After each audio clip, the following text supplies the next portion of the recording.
Hi, this is Universal Vibes with the 411 2020. This is part 2 to part 1 with the astrology placement. So, had to take a break there. This video should be a lot longer than what I'm going to spend on it. And the reason why I'm not going to spend this much energy on it is because whoever it's going to resonate with right now, in the here and now, it's going to resonate with. So I can't sit there and teach somebody how to get out of a certain mind structure, right? A belief system, right? So basically, what I just want to tell everybody who's listening here is the planets, number one, are just objects, right? They're mass. I'm mass, you're mass. We all have the same type of mass within our being, right? So we're all just energy, right? And I have a number, you have a number, the planet has a number, everything has a number, okay? Everything's mathematical. Nothing is a certain concept of energy because we all change and rotate, right? Just like the cells within the body. So we take in information, right? Just like your cell phone. So I'm just going to break this down real quick. And I'm trying to go real quick because I have to cook dinner. So, the cell phone. Has anybody ever wondered why it's called a cell phone? You know, the cell and the phone. You know, you can kind of break that down and be like, hey, you know, the cell is, you know, a physiological, you know, thing that we all have. All living creatures have, right? And so basically what it does is it takes in information and then it calculates it, and then it puts out information. Sometimes cells are skewed, right? Just like planets. That's why planets go into retrograde. So sometimes planets are like, whoa, let me take a step back here. Too much energy, right? And so the cell is the organism of the body, every living part of existence, right? Not just human, but every part. Any energetic part, the cell will take in information and put out information. It'll go forward, backward, or go ping pong. And when it goes ping pong, when the cell goes ping pong, you end up with Cancer, right? And I'm not talking about the astrological sign of Cancer, okay? I'm talking about, you know, there's going to be a problem within the physical living organism of the body because cells will build up because they don't know where to go. They're not going backwards and forwards anymore. They're going left to right. So there's that. If you guys get that, great. If you don't, that's fine. You know, you guys can, you know, figure it out later. Just ask your higher self. So basically, planets are just a harmonic number frequency. Okay, so there's really no such thing as astrology. We just call it this thing, you know? And so these planets will go retrograde and we'll think, oh, we can't fix this. We can't do that. You know, we just have to stay away from our past during retrograde because it's going to put us into a like dark dungeon. Dun, dun, dun. No, in reality, what it's going to do is it's going to grow you. So those people who practice astrology, you know, who live by it, and who sit here and say new moon, full moon, this and that, and retrograde, and it's going forward now, we're direct, blah, blah, blah. You've got to take it with a grain of salt because that's their harmonic vibe with the way that they calculate their life. It's not yours, okay? I've been talking about, you know, breaking off for the past week. I've been making videos with my actual face in it because sometimes what I can do with my own face and stuff, people understand more. That's, you know, the information that people have told me. Like, Heather, when I see your face, when I see you actually channel, when I see you move your hands and this and that, I get it. When I don't see you, you know, I kind of have a hard time and it takes me weeks to understand what the heck you said. Well, who am I to tell you which one? Like, if I feel comfortable showing my face, I feel comfortable showing my face. If I feel comfortable just sitting here and trying to spit out something like right now, right, that's a huge download, I'm not going to show my face because you probably don't need to see my face. You can pick up on my tone, which is a number, right? And so you can feel the energy that I'm in. Okay, so planets are really just a harmonic number frequency. And the stories that are applied to these planets, okay, from astrology are from a timeline that match the frequency of that period, that time period, that timeline. It's not the here and now. So astrology is really flawed in a way, just like science is. Numbers are not. Mathematics are not. When you're a number, when you have this frequency with a number harmonic, like I'm a life path 5, right?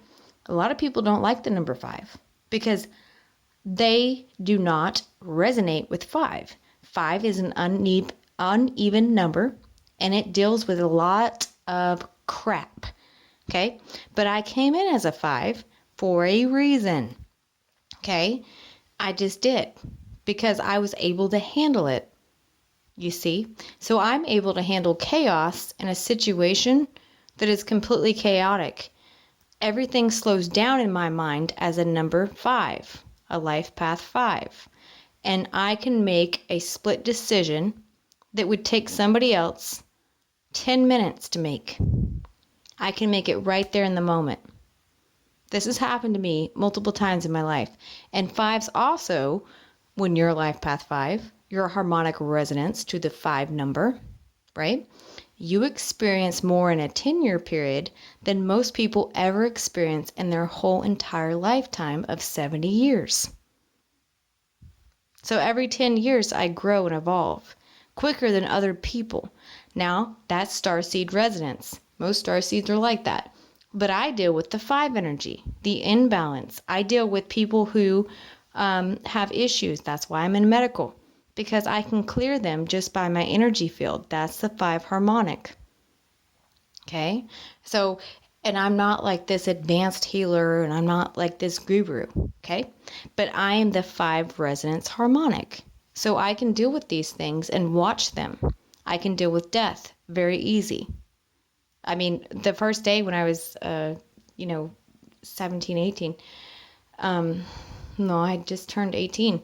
I was in the nursing home. The first thing that they made me do when I first started my first job in a nursing home was postmortem care. And I had no problem with it. And it wasn't that it didn't creep me out, because it kind of did.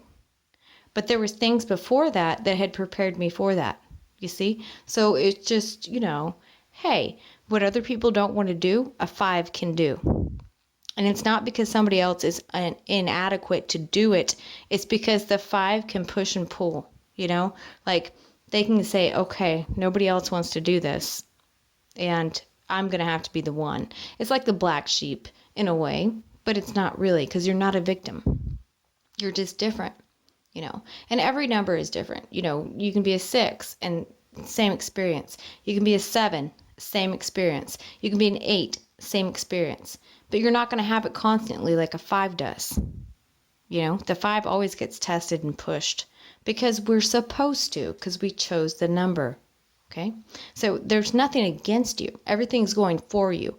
We're in a current vibration, right? So when you fight the current, right, of life, which is just, your spiritual soul awakening, I'm going to go to point A to point B. Before you come down, you're just like, yeah, I'm going to do this X, Y, and Z. This is going to be easy. You get here and you have this opposition frequency that wants to kind of like hold you back from the current of life. No, I don't want you to go down there, because what if there's like this waterfall and you go down it and you break your legs? Who cares? Because we don't have legs spiritually. Like there's no physical aspect of the soul. You're always going to be okay. That was just your experience. This is why some people choose to be quadriplegics in the middle of life, and I assisted one time. I moved in with a lady that was quadriplegic, but she could actually still, it would take her like 45 minutes to make a sandwich, but she could still move her limbs, and she was completely aligned in her chakra system. And I was like, wow, you're a freaking quadriplegic. How can you do that? And she looked at me and she goes, because I want to live. I've always been independent my whole life. And that changed my whole mindset about, people in that aspect of healthcare. I was just like, whoa. And I lived with her. I paid rent, to rent a room. And it was one of my nurse's moms and this and that. Anyway, back at the ranch. So think of it like this. The only constant is change. Right? We all know this, / evolution. We all have to evolve. So when you don't, and when you feel scared, That's your ego talking to you that doesn't want you to ascend. Please go back and watch that reading where I'm outside, and I think I labeled it Summer Love 144K, whatever. And so the only constant is change, whether it be in thought form / belief, right? Or the physiology of a living cell, living organisms, consciousness. So there's no way that anything outside you can block you. The only way for you to be blocked is for you to believe a false belief system about these planets and retrograde and this and that, and think that, oh, I can't go back. Oh, I can't talk to that person anymore. That is so selfish and ugly, not just for yourself. You stunt your own growth in that, but you stunt the other person's because that person is attached to you. Okay, there's a cord, an energetic spiritual cord, where they want to relieve the issue just as much as you do. And even though you remember that person, place, or thing, any of the nouns, as so negative and toxic, this could be, so when I say the nouns, this could be the place where you grew up, right? I'm going to use myself as an example, and I don't want you guys to freak out about this, but I went back to the house that I was raised on, right? Up here. And the whole property has changed completely. We had these beautiful lilac trees and this and that, and they're about dead, right? We buried my dog underneath one. And first thing, when I moved back home, I went to the river that I used to go to all the time and got this huge, massive river rock, and I put it on top of my dog's grave, Rocky, just to let him know, hey, I'm here, and thank you for helping me when I was, going through some stuff as a kid, abuse, this and that. And because he was like my protector, Rocky was. And he was all our protector, all my brothers and me. And so I did that, but I cried. I cried for weeks because I was like, wow, I didn't realize how much that dog meant to me, and that property. And I always had dreams of me going back to this property that I grew up on, in my adolescence and all that. And so there was some clearing that I needed to do. And my dog, Rocky, was not at rest until I put that damn river rock on there. And it really was just an exchange. So it's person, place, or thing, you see? And it was a place for me in that instance. Now, what I'm talking about with most people right now, it's a person, right? And not to say the dog wasn't a person, but that was my dog's final resting place. It was the place. So you got to go back in the mind, right? You got to be creative with this. Why did I want to go back there? And I live right down the street from that place now. And I don't ever want to go back there ever since I put the rock there. And his name was Rocky. There's these sinks you just clear. And I can't tell you what to do. Nobody can tell you what to do. You have to be your own intuitive sometimes. Don't listen to other people. Just do what feels right to you. If you get that urge to say, you know what, I want to go back to that place and make peace with it, because the energy in that place is very demonic and ugly. You can go to that place because you're grown now and you can clear the energy, right? And it's just like some people move into a house and they're like, whoa, this house was perfect for me and my family. And they move into this property, but there's so much negative, low vibrational blocks and this and that. And I'm not talking about the earth. The earth clears them, but the energy remains stagnant. They're called portals. I'll get into another video on that and how to clear that.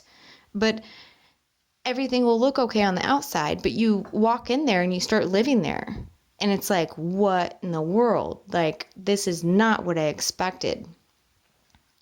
That is energetic blocks. And it has nothing to do with grid lines most of the time. And when it is a grid line, it's usually because somebody built a property on top of a grave site from a long time ago. And so you'll have more paranormal. But the reason that grave site was there, if you look at your number, your house number, your property number, if there's certain numbers like sevens and stuff, if you have a 7 in the place that you live, that is spiritual. Okay. So during certain moon cycles, what will happen is those spirits will, start energetically moving around. and you'll see paranormal crap. And it's always a harmonic number to spirituality, which is 7. That's spirit, okay? Your 7th chakra is 3 inches above the head, about. That's why when I told you guys in the last post, this is part 2, when the solar plexus, 3rd chakra, is opened at the same time as the 7th chakra, which is 3 inches above the head, the crown, right? You will have this massive download. And not many people can take that. And that's kind of how you know that you're in the right rhythm. Now, you can't take it at all times because you're human, right? But you'll have vivid dreams, you'll have this and that. There's a lot to it. I'm writing a book on it. Anyway, that's part 2. I might do a part 3 to this, but I'm pretty sure most of you get what I'm saying right now. Okay? So there's no, you are in control of your life, basically. Okay? There's nothing that's going to tell you what to do. When you're deprogrammed, right? You can't be programmed again unless it's your own thought form on who you choose to listen to, right? Okay. Thank you for your likes, your shares, and your subscribes.